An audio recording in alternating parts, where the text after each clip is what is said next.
नमस्कार, आप देख रहे हैं आरएडी न्यूज़। मैं हूं योगेश चक्रवर्ती। पूर्व नौकरशाह मनीष वर्मा ने आज जेडीयू की सदस्यता ग्रहण कर ली। आधिकारिक तौर पर आज वे जेडीयू से जुड़ गए। पार्टी के राष्ट्रीय कार्यकारी अध्यक्ष संजय झा ने उन्हें पार्टी की सदस्यता इसी कर्पूरी हॉल में दिलाई। इस दौरान मनीष वर्मा ने बेहद ही इमोशनल स्पीच दिया। मीडिया में चल रहे कयासों पर भी बहुत कुछ बोला। सुनिए मनीष वर्मा को। मेरे लिए आज एक बहुत ही इमोशनल मोमेंट है ये जो यहाँ पे छोटा सा कागज मिला है मुझे, ये जिस प्रकार से मैंने जब आईएएस की परीक्षा दी थी तो जो हालत पेपर लिखने से पहले एग्जामिनेशन हॉल में जिस प्रकार जो हालत होती है वही हालत मेरी आज है। एक जीवन में एक पड़ाव है। अभी तक एक जीवन एक धैर्य से जीता आया हूं और ये एक पड़ाव है। आज सुबह में जब मैं अप्लाई कर रहा था इस पद के लिए, मेंबरशिप के लिए, तो उसमें पेशा लिखना होता है। तो पेशा के रूप में मैं सोच रहा था कि क्या लिखूं। कल 8 तारीख को मैंने जो भी दोनों पद थे, सदस्य बिहार राज्य आपदा प्रबंधन प्राधिकरण और बिहार विकास मिशन के अंतर्गत माननीय मुख्यमंत्री के अतिरिक्त सचिव का पद, दोनों से त्याग पत्र दे दिया था। तो मेरे मन में था कि मैं लिखूं तो क्या लिखूं। रिटायर्ड आईएएस अफसर पेशा हो नहीं सकता। तो मन में आया कि भाई अब तो समाज की ही सेवा करनी है, इसलिए सोशल वर्क ही करना है। इसलिए पेशा के रूप में मैंने सोशल वर्क समाज सेवा लिखा। और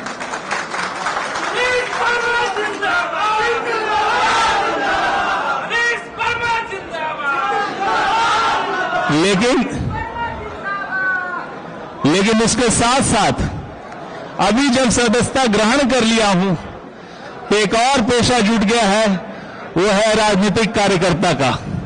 मैं अपने को एक राजनीतिक कार्यकर्ता के रूप में जनता दल यू परिवार के बीच में जो हमको यहां पर इज्जत मिली है, जो हमको सम्मान मिला है, यहां पर हमारे अग्रज हैं संजय झा जी, सारे नेतागण हैं, सबसे जो सम्मान मिला है और इन्होंने आकर के जो मुझे यहां पे सदस्यता ग्रहण करवाया है, मैं सब इसके लिए बहुत बहुत धन्यवाद देता हूं। मैं इनका आभारी हूं। और जितने भी लोग यहां पर आए हैं सब दूर दूर क्षेत्रों से आए हैं, जनता दल यू परिवार से जुड़े हुए हैं, सबका मैं बहुत बहुत आभारी हूं। मैं कोशिश करूंगा कि मुझ में जो भी शक्ति है, जो भी क्षमता है, वो इस परिवार की उन्नति के लिए, इस परिवार के बेहतरी के लिए और सभी लोगों की बेहतरी के लिए पूरी क्षमता लगाऊं। भगवान ने जो भी बुद्धि दिया है, जो भी क्षमता दी है, वो इसके लिए मैं लगाऊंगा। और पिछले दिनों कुछ मीडिया में कुछ खबरें चल रही थी, कुछ सच कुछ गलत भी था। और कल भी मैं देखा तो वहां भी बीआरएस का कुछ गलत सलत भी चलाया जा रहा था। तो मैं थोड़ा सा करेक्ट कर देना चाहता हूं और अपना एक छोटा सा परिचय वो दे देना आपके सामने रखना चाहता हूं। मेरा घर आप जानते हैं बिहार शरीफ में है, नालंदा जिले में। पैतृक गांव नालंदा और गया के बॉर्डर पे है। और मेरी जिंदगी शुरुआत हुई है बिहार शरीफ से।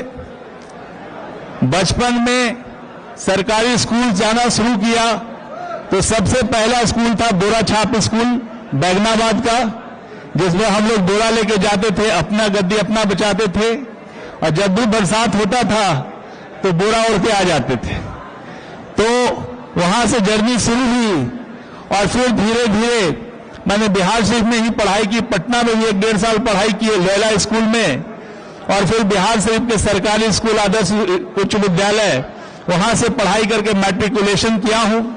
उसके बाद साइंस कॉलेज में आने का मौका मिला मुझे, और उसके बाद यहां पे पढ़ाई करके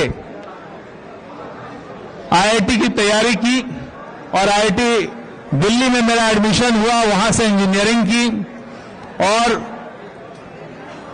1996 में आईआईटी से उत्तीर्ण हो गया।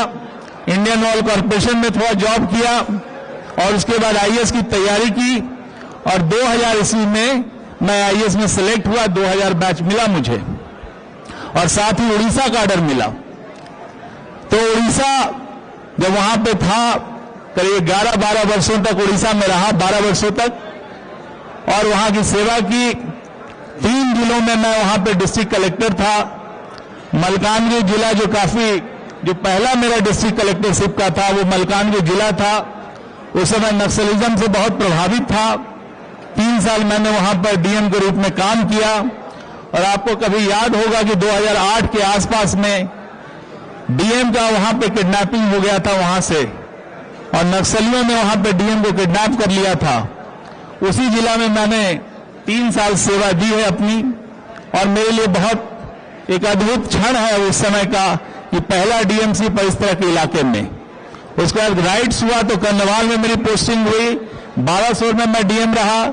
3 जिलों का डीएम रहने के बाद मेरे पिताजी उस समय बीमार थे, और उन्होंने कहा कि बेटा मर जाएंगे तब आओगे बिहार।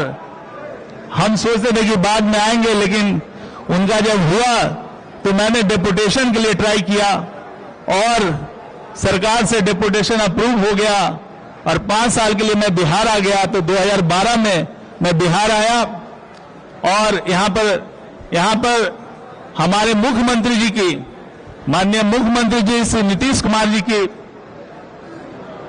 का मैं धन्यवाद देना चाहूंगा कि बाहर से आया हुआ एक अनजान सा पदाधिकारी को भी उन्होंने पूर्णिया डीएम बनाया, पटना डीएम बनाया, बिजली कंपनी में 3 पदों पर रखा, और अंत में उन्होंने मुझे 2016 में अपना सचिव बनाया, मुख्यमंत्री जी का सचिव, और 21 तक मैं सचिव के रूप में कार्य करता रहा।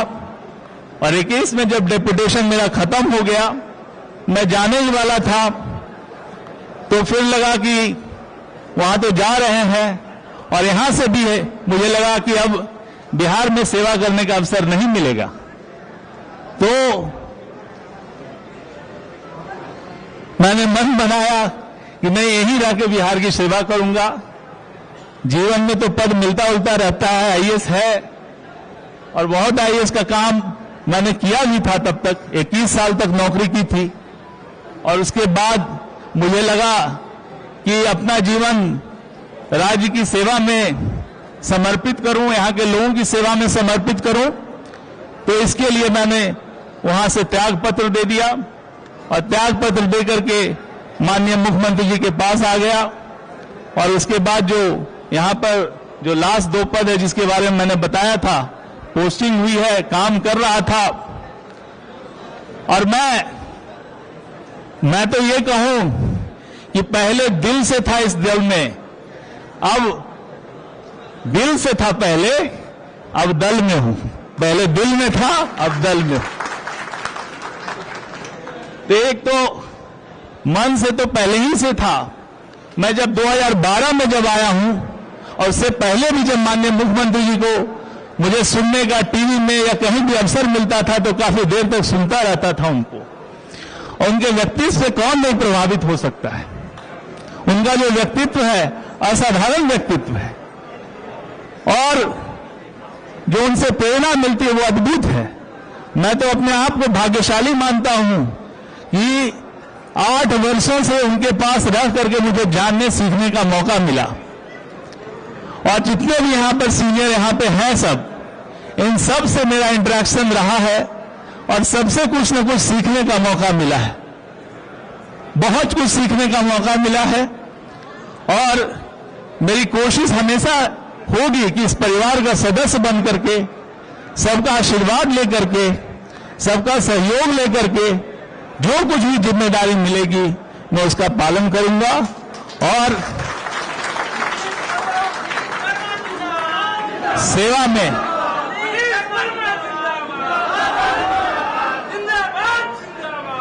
ये आप जानते हैं कि माननीय मुख्यमंत्री जी को जब मैं एक घटना जैसे बता देना चाहता हूं जिसने मेरे जीवन को प्रभावित किया। घटना है 2012 की। 2012 में जब बिहार में आया था तो मार्च के समय आया था। 2012 के अगस्त में 15 अगस्त को माननीय मुख्यमंत्री जी गांधी मैदान से बोल रहे थे। मैं नीचे बैठ के सुन रहा था और बोलते बोलते उन्होंने कहा, जब बिजली की बात आई तो उन्होंने कहा कि मैं बिजली की स्थिति में सुधार लाऊंगा और यदि बिजली की स्थिति में सुधार नहीं ला पाया तो मैं आपसे वोट मांगने नहीं जाऊंगा। मेरे जीवन में मैंने बहुत नेताओं को सुना, बहुत पॉलिटिशियन को सुना, बहुत मुख्यमंत्री को सुना, लेकिन कभी भी किसी नेता से, किसी लोग से इस तरह की बात कभी नहीं सुनी कि मैं यदि ये काम नहीं करूंगा तो आपसे वोट मांगने नहीं जाऊंगा। मैं कहा कि अद्भुत बात है, ये एक डेमोक्रेसी में नया चीज है कि एक पॉलिटिशियन, एक नेता जनता से वादा करता है कि मैं ये काम करूंगा और करने के बाद मैं यदि नहीं कर पाया तो आपके सामने नहीं जाऊंगा। ये मेरे लिए बहुत अद्भुत घटना थी। मन को झकझोर दिया, लगा कि यह संभव है कि 2012 की बात है, 2015 में इलेक्शन होना है, 3 वर्ष में क्या संभव है कि बिजली हो जाएगा। हम लोग लालटेन युग में पैदा हुए, लालटेन युग में पढ़ाई की और लालटेन साफ करते करते ऐसे आईएएस बन गए। तो उस युग का हर बच्चा जानता है कि किस तरह से हम लोगों ने पढ़ाई की। और माननीय मुख्यमंत्री जी वो कह रहे थे, वो अद्भुत बात कह रहे थे। और देखिए उनके दृढ़ संकल्प का कि जब 2014 का जब चुनाव हो रहा था तो उन्होंने कहा, जो बात कही, लोगों ने उस समय बात चल रही थी कि बिजली आई, तो लोगों ने कहा बिजली आई, और जो मात्र 2 वर्षों में उन्होंने पूरा कर दिया। और 2015 में, और संयोग की बात है कि मैं डीएम था और डीएम के बाद बिजली कंपनी में था और मुझे ही वो जिम्मेदारी मिली थी। उस वक्त प्रत्यय थे सीएमडी, हम 3 कंपनी के एमडी थे और ये काम करने का मुझे माननीय मुख्यमंत्री की तरफ से जो संयोग उन्होंने दिया, सहयोग दिया, उसके लिए मैं उनका जीवन भर आभारी रहूंगा। जिस तरह से बिहार को अंधकार से प्रकाश में लाया है, बिहार क्या था और क्या हो गया, ये सबको देखने और समझने की बात है। उनका सत नमन है। वो युग पुरुष हैं, उनका आकलन अभी नहीं हो पाएगा, लेकिन भविष्य में जब कोई पीछे मुड़ के देखेगा तो उनका सही आकलन होगा कि बिहार को उन्होंने किस तरह से कहां बढ़ाया है, क्या क्या नहीं हुआ बिहार में और क्या क्या नहीं हो रहा है।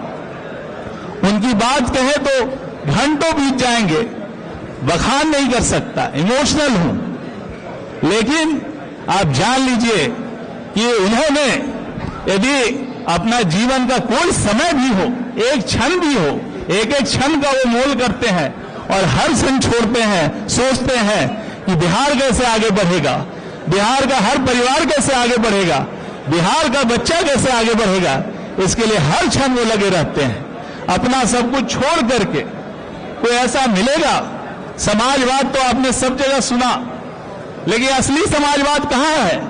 सब जगह परिवारवाद हो गया और यहां पर असली समाजवाद जिंदा है माननीय मुख्यमंत्री जी के बदौलत जी।